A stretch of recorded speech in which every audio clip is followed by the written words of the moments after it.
Hi guys, welcome to Anushala by Anushri. This is the third lecture for class 9th history, chapter number 3, Rise of Hitler and Nazism. Nazism and Rise of Hitler. ठीक है, पिछले दो lecture में हमने एक basic story line समझी. पिछला lecture और बहुत ही ज़्यादा डिटेल था जहाँ पर हमने ट्रीटी ऑफ वर्साइल्स को पढ़ा और साथ में इकोनॉमिक और सोशल क्राइसिस को पढ़ा. ठीक है, कि वर्ल्ड वॉर 1 के बाद German society, not actually German, मतलब जर्मनी को स्पेसिफिकली पढ़ रहे हैं हम क्योंकि हम नाजिज़म के बारे में पढ़ रहे हैं, और एज अ होल यूरोप, पूरे कॉन्टिनेंट के बारे में जो वहाँ पर सोशल और इकोनॉमिक क्राइसिस आए थे उन सब के बारे में हमने पढ़ा कल.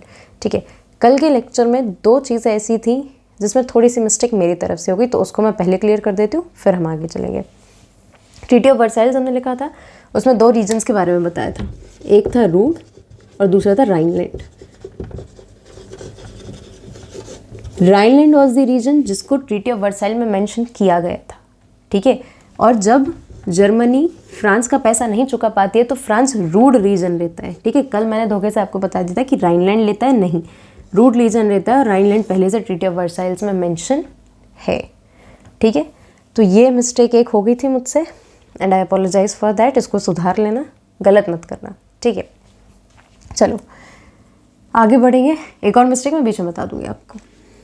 हमने देखा था वीमर रिपब्लिक जो है, आज हम पढ़ने वाले हैं राइज ऑफ हिटलर, लेकिन इससे पहले एक छोटा सा टॉपिक और है, उसको करेंगे फिर राइज ऑफ हिटलर पे पहुंचेंगे.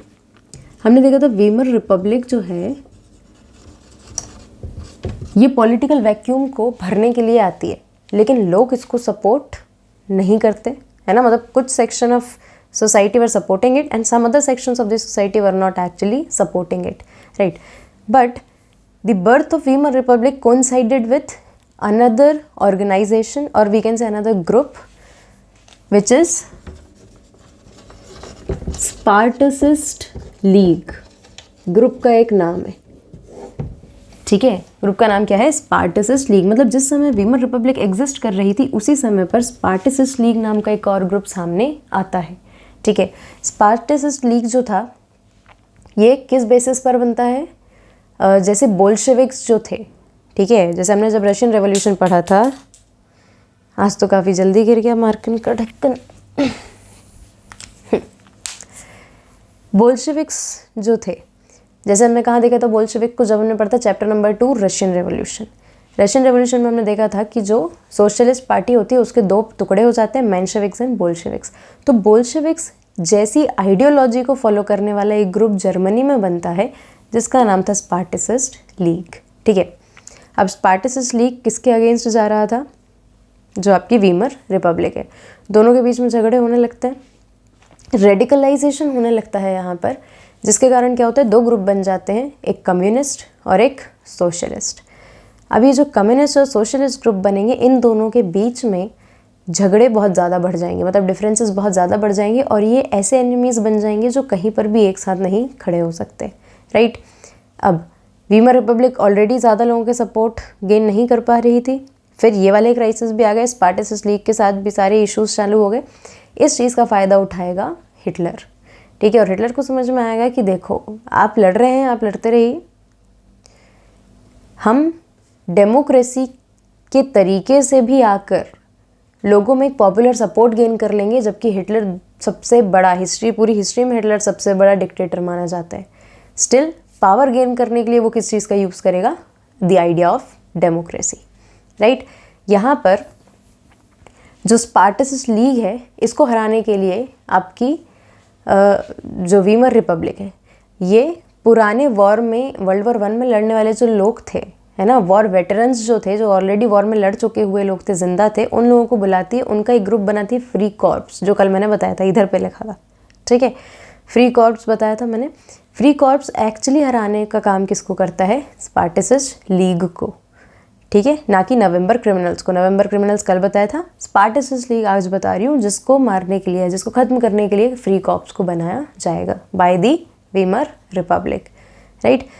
एक्चुअली बहुत सारा डेटा है, अगर मैं सब चीज़ें यहाँ पर लिखने लगूंगी तो ना तो बोर्ड में उतनी जगह और ना ही उतना क्लियरली कंसेप्ट मैं आपको समझा पाऊँगी.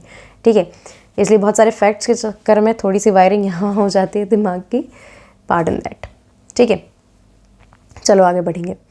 तो हमने यहाँ पर देखा स्पार्टसिस लीग क्या थी और किस तरीके से वीमर रिपब्लिक को ख़त्म करने की कोशिश कर रही थी।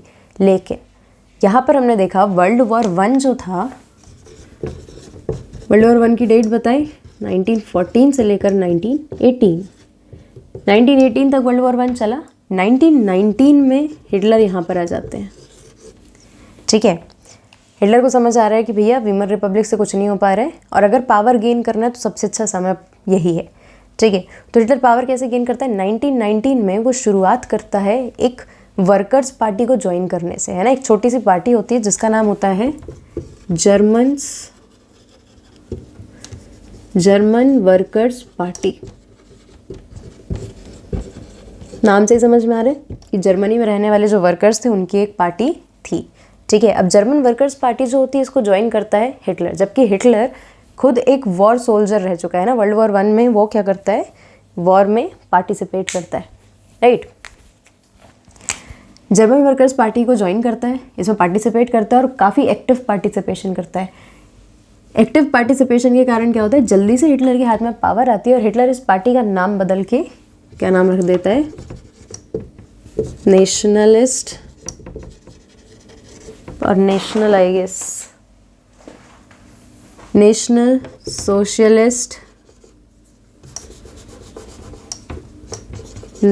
Socialist German Workers Party. नाम बदल के उसने क्या जोड़ दिया, नेशनल सोशलिस्ट। ठीक है, मतलब सिर्फ नाम बदलने से क्या हो रहा है यहाँ पर, नाम बदलने से हिटलर चाह रहा है कि उसको पॉपुलर सपोर्ट मिल जाए।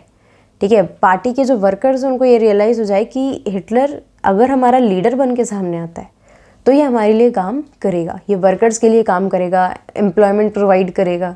ठीक है, उनकी वेजेस को इम्प्रूव करने की, उनकी इकोनॉमिक कंडीशन को इम्प्रूव करने की कोशिश हिटलर करेगा। ये लोगों को विश्वास दिलाने का तरीका था हिटलर का, राइट। और जैसे ही थोड़ा सा और एक्टिव पार्टिसिपेशन के कारण हिटलर के पास पावर आती है तो हिटलर इस पार्टी का नाम रख देता है नाजी पार्टी। अब यहाँ से आपको समझ में आएगा कि नाजिज्म जो हम इतनी देर से बोल रहे हैं पिछले 2 लेक्चर से, उसका मतलब क्या है। ठीक है, नाजिज्म मतलब एक ऐसी आइडियोलॉजी, एक ऐसी अंडरस्टैंडिंग या ऐसी सोच जिसको कौन से लोग फॉलो कर रहे हैं, नाजी। ठीक है, और नाजी कौन है, हिटलर में रहने वाला a section of society, Germany में रहने वाला अ सेक्शन ऑफ सोसाइटी जो क्या कर रहा है, नाजिज्म को मान रहा है ना। हिटलर के बनाए हुए रूल्स, हिटलर का बनाया हुआ एक सोशल ऑर्डर फॉलो कर रहा है कि जैसा जैसा हिटलर चाहता है कि सोसाइटी रहे, सोसाइटी में कौन से लोग रहेंगे, क्या काम करेंगे, ठीक है, सोसाइटी में लॉ एंड ऑर्डर कैसा होगा। अगर ये सारी कुछ जो हिटलर की मर्ज़ी के अकॉर्डिंग हो रहा है उसको ही बोला गया है नाजिज्म। हिटलर के हिसाब से जीने का एक तरीका है नाजिज्म, राइट। और जो लोग उसको फॉलो कर रहे हैं उनको ही आप नाजीज बोलेंगे। ठीक है, तो Hitler himself was the biggest Nazi, right. चलो अब इसका नाम हिटलर कर देगा नाजी पार्टी, और जैसे ही इसका नाम नाजी पार्टी होगा हिटलर के पास सोल पावर आ जाएगी। ठीक है, उसके पास सबसे ज़्यादा पावर आ जाएगी और हिटलर यही पार्टी का नाम लेकर, एक पॉलिटिकल पार्टी बन गई। ठीक है, पॉलिटिकल पार्टी का नाम लेकर हिटलर इलेक्शन लड़ेगा और वीमर रिपब्लिक में, मतलब कि जो आपकी जर्मनी की पार्लियामेंट थी, जिसका एक और नाम था रीशटैग, वीमर रिपब्लिक में हिटलर की जो नाजी पार्टी है ये पहली पार्टी बनेगी जिसको सबसे ज़्यादा वोट मिले, है ना। मतलब मेजॉरिटी वोट्स मिलते हैं हिटलर की पार्टी को, नाजी पार्टी को, जिसके कारण हिटलर ऑब्वियस सी बात है कि एक डेमोक्रेटिक तरीके से इलेक्ट होकर आ गया है ना, लीडर बन गया है कंट्री के लिए, राइट।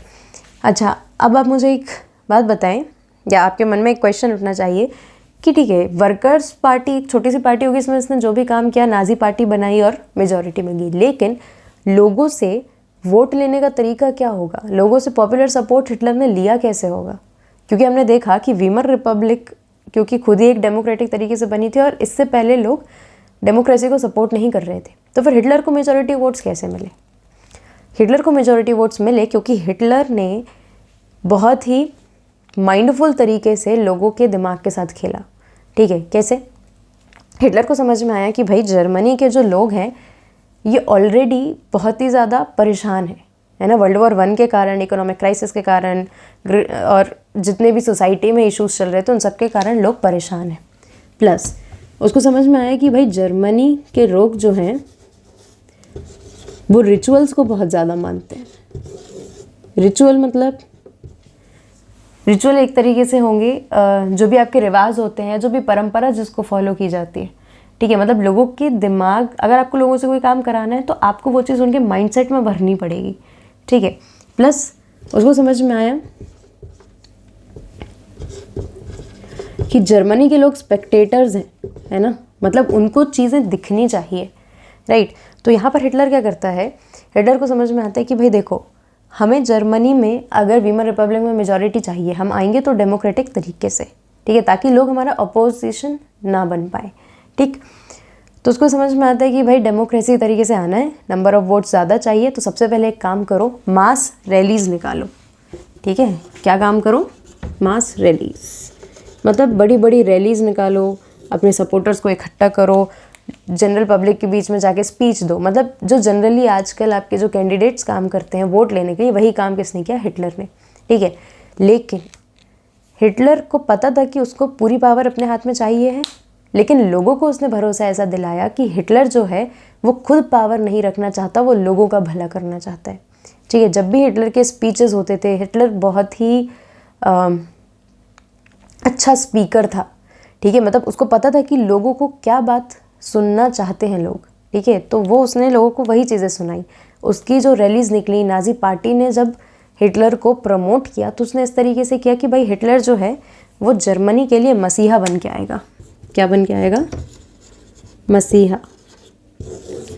मसीहा मतलब सेवियर, ठीक है, जो उनको सारी परेशानियों से बचाएगा। कौन सी परेशानियाँ, वर्ल्ड वॉर 1 की जितने भी इकोनॉमिक क्राइसिस थे, ट्रीटी ऑफ वर्साइल्स, और जितना भी ह्यूमिलिएशन अलाइड पावर से और बाकी कंट्रीज से जर्मनी को मिल रहा था, वो ह्यूमिलिएशन भी हिटलर ही खत्म कर सकता है। और साथ में हिटलर ही है जो जर्मनी के लोगों को उनकी डिग्निटी वापस दिला सकता है ना, जर्मनी को दोबारा से एक रिस्पेक्टफुल तरीके से सर्वाइव करने का मौका दिला सकता है हिटलर। अब जब लोगों को ये विश्वास होता है रैलीज़ के कारण, उसकी स्पीचेस सुन के, नाजी पार्टी का प्रमोशन देख के, तो लोग उसको ज़्यादा नंबर्स में क्या देते हैं, वोट, ठीक है। इसी वजह से वीमर रिपब्लिक में नाजी पार्टी को मिलती है मेजॉरिटी और लीडर बनेगा हिटलर, राइट। चलो अब हमने देख लिया कि हिटलर किस तरीके से पावर में आ गया, डन। पावर में आने के बाद हिटलर जब थोड़े समय तक के लिए काम करता है तो जो भी वो ऐसे प्रॉमिसेस करता है उनको निभाने की कोशिश करता है ना। लोगों को, अभी लोगों से उसने वोट तो ले लिया, लेकिन तुरंत वो अपने जो ट्रू कलर्स हैं उनको शो नहीं कर रहा है। हिटलर थोड़े समय तक के लिए क्या करेगा, काम करेगा, है ना। आपको एनसीईआरटी में देखने के लिए मिल जाएगा एक फ्लैग, ठीक है, जिसमें इस तरीके का सिंबल बना होगा। हिंदुइज्म में हम इसको क्या बोलते हैं, स्वास्तिक, ठीक है। ये नाजी पार्टी के जो फ्लैग्स थे या जो सिंबल्स थे उसमें ये सिंबल बना होता है, ठीक है। नाजी पार्टी के फ्लैग्स आपको दिखेंगे, उसमें आपको स्वास्तिक का साइन बना हुआ दिखेगा। क्यों, क्योंकि नाजी पार्टी यानी हिटलर की जो पार्टी थी वो भी यही वाला साइन यूज़ करती थी, है ना, to represent their culture, to represent their motive, right.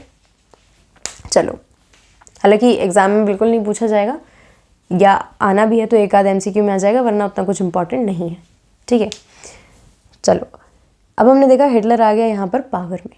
Hitler जैसे ही यहाँ पर पावर में आता है और काम करना शुरू करता है तो जर्मनी के जो प्रेसिडेंट होते हैं हिंडनबर्ग, है ना, जर्मनी के प्रेसिडेंट क्या करते हैं, हिटलर को ऑफ़र करते हैं कि भाई आप जर्मनी के चांसलर बन जाओ, ठीक है। अब चांसलर मतलब क्या है, जैसे हमारे यहाँ कैबिनेट मिनिस्टर्स जो हैं, मिनिस्टर्स में भी जो सबसे इम्पॉर्टेंट मिनिस्ट्रीज़ हैं उनके जो लीडर्स हैं उनको आप कहते हैं कैबिनेट मिनिस्टर, ठीक है। कैबिनेट मिनिस्टर्स का जो हेड होता है, जैसे इंडिया में आप कहें तो काइंड ऑफ प्राइम मिनिस्टरशिप, ठीक है, वहाँ पर क्या होगी, चांसलरशिप, ठीक है। तो उनको ऑफ़र किया जाता है कि भाई आप यहाँ के चांसलर बन जाओ। हिटलर हैप्पीली इस ऑफ़र को एक्सेप्ट कर लेते हैं और अब हिटलर बन गए वहाँ के चांसलर, राइट। चलो, हिटलर जब जर्मनी के चांसलर बन जाएंगे तो उनके हाथ में आ जाएगी पूरी पावर, क्योंकि ऑलरेडी वीमर रिपब्लिक में मेजॉरिटी गेन करके आए हैं। ठीक है, यहाँ पर क्या बन चुके हैं, वो एक लीडर बन चुके हैं और अब उनके पास जो और इम्पॉर्टेंट पावर्स थी, चांसलरशिप जो थी वो उनके पास आ गई है। अब हिटलर को समझ में आता है कि भाई now is the time to use their power to fulfil their motive, है ना। अब जो उनका मेन मोटिव है, मतलब पावर दिखा इस तरीके से रहे कि लोगों की मदद से हम आए हैं, है ना। लेकिन हिटलर को चाहिए था कि पूरी पावर उसके हाथ में रहे, सेंट्रलाइज्ड पावर चाहिए थी हिटलर को। ठीक है, अभी सेंट्रलाइज पावर लेने के लिए हिटलर क्या काम करेगा? सबसे पहले हिटलर ख़त्म करेगा डेमोक्रेसी को, और डेमोक्रेसी का सबसे बड़ा जो यहाँ पर सिंबल है वो क्या था? Weimar Republic. वीमर रिपब्लिक को ख़त्म किया जाएगा बाय दी हिटलर। कैसे? हिटलर जैसे ही चांसलरशिप उनको मिलती है तो फेब के महीने में आई गेस अचानक से वीमर रिपब्लिक की जो बिल्डिंग है, जर्मन पार्लियामेंट की जो बिल्डिंग है, उसमें एक सस्पिशियस तरीके से आग लग जाती है ना। मतलब नोबडी नोज कि आग कैसे लगी।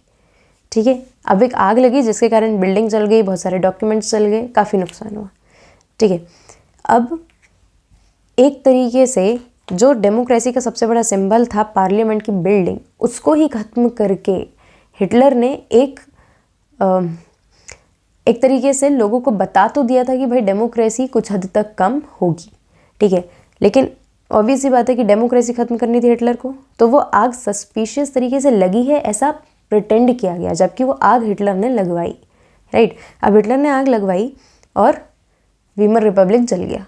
लेकिन हिटलर लोगों के सामने कैसे प्रिटेंड कर रहा है कि अगर हमारी वीमर रिपब्लिक में आग लगी है तो ये आग किसी ने लगाई है, और जो भी व्यक्ति आग लगा रहा है वो डेमोक्रेसी को ख़त्म करना चाहता है।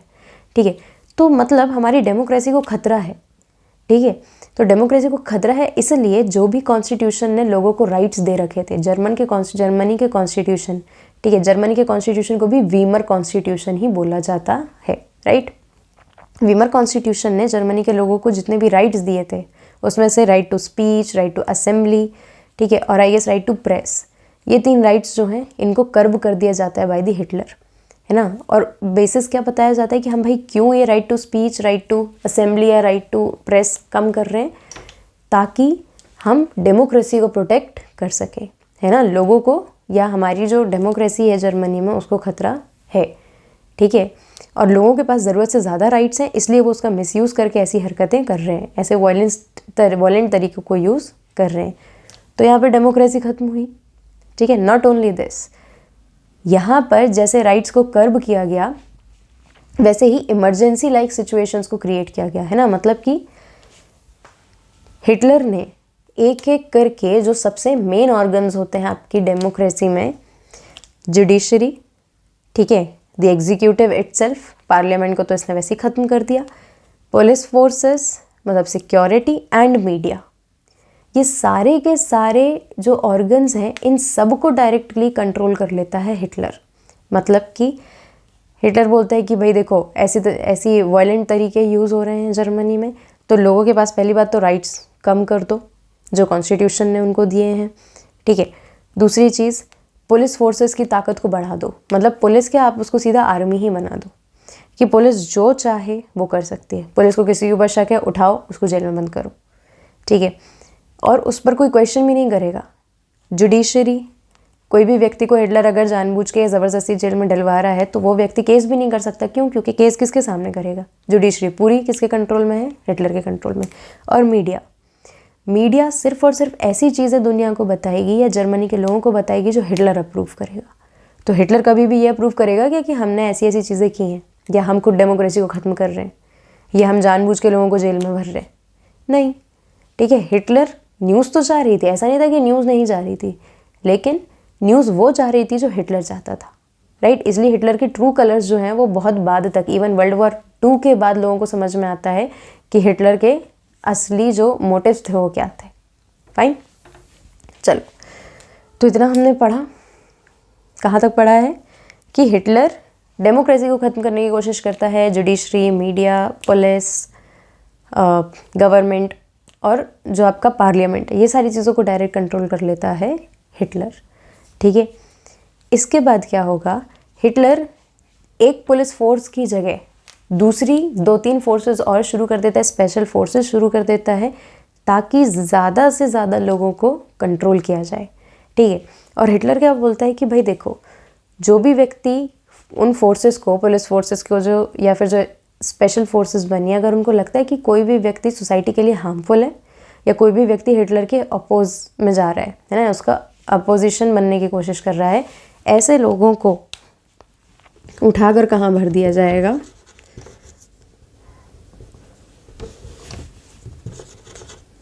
कंसंट्रेशन कैंप्स में। कंसंट्रेशन कैंप्स क्या होते हैं? कंसंट्रेशन कैंप्स का मतलब ऐसी जगह, ऐसे रूम्स, ऐसे बिल्डिंग्स जहाँ पर क्या किया जाएगा, जो भी व्यक्ति कुछ गड़बड़ करता पाया गया या नहीं भी पाया गया, पुलिस का मन है उठा के भरने का, या उनको लगता है कि भाई ये हिटलर के अगेंस्ट जाएगा या सोसाइटी में एक तरीके से न्यूसेंस क्रिएट करेगा, उसको उठाकर ये ऐसे रूम्स में आइसोलेटेड रख देते थे, ठीक है। और यहाँ पर जो मीगर फैसिलिटीज़ है, मतलब बहुत ही ख़राब कंडीशंस में इनको खाना या बहुत सारी चीज़ें मतलब नहीं मिलेंगी इनको, ठीक है। और यहाँ पर कोई भी व्यक्ति आ गया है तो ज़रूरी नहीं है कि उसको बताया जाए कि भाई आपको क्यों उठाकर जेल में बंद कर रहे हैं और कब आप यहाँ से बाहर निकलेंगे। मतलब कोई ट्रायल्स नहीं, जुडिशरी की तरफ से कोई भी काम यहाँ पर नहीं किया जाएगा, राइट। ऐसे इश्यूज फेस कर रहे थे जर्मनी के लोग। देन इवन ये इतना ज़्यादा इनह्यूमन था कि ये जो लोगों के कमरे होते थे ना कंसंट्रेशन कैंप्स में, बहुत ही कंजस्टेड स्पेस में उनको रखा जाता था और उनके चारों तरफ इलेक्ट्रीफाइड वायर्स होती थी, ठीक है, इलेक्ट्रीफाइड बार्स होती थी कि अगर आप उसको एस्केप करने की कोशिश करते हैं तो आपको इलेक्ट्रिक शॉक्स लगेंगे, ठीक है।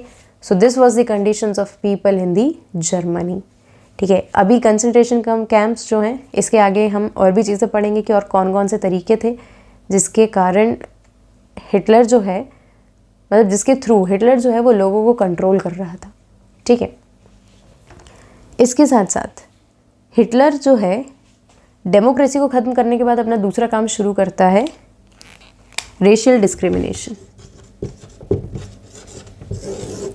ठीक है। मतलब कि हिटलर का कहना होता है कि भाई जो भी व्यक्ति प्योर जर्मन है,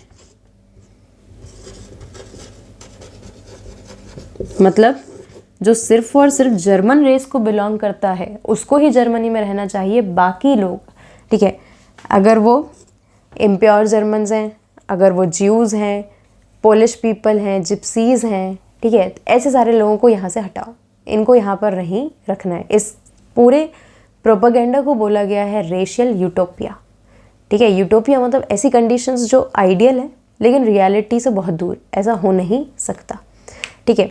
तो रेशियल यूटोपिया क्या है और हिटलर किस तरीके से लोगों को परेशान कर रहा है, या किस तरीके से वो बहुत ही ज़्यादा कंट्रोलिंग हो रहा है।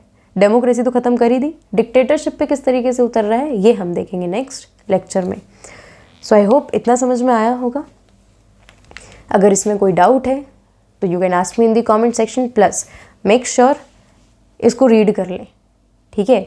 आज हमारे पास नोट्स बहुत ज़्यादा तो नहीं है क्योंकि कंसेप्ट ज़्यादा समझाने थे, लेकिन ये जो मसीहा वाली बात है या फिर वीमर रिपब्लिक को ख़त्म करने वाली, रिचुअल स्पेक्टेटर्स वाली जो बात है, ये सारी चीज़ें आपको रीड करनी ज़रूरी है क्योंकि कंसेप्ट समझने के लिए अच्छे होते हैं, है ना, ताकि आपको एक अंडरस्टैंडिंग बैठ जाए।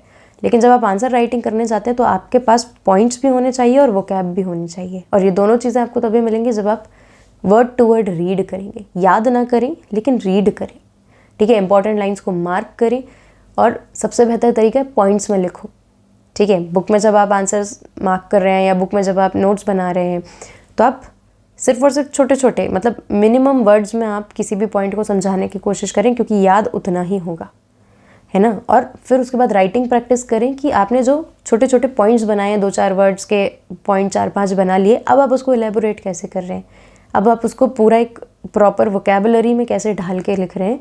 अगर आप इतनी प्रैक्टिस करते हैं तो आंसर राइटिंग की प्रैक्टिस आपकी हो जाएगी, राइट।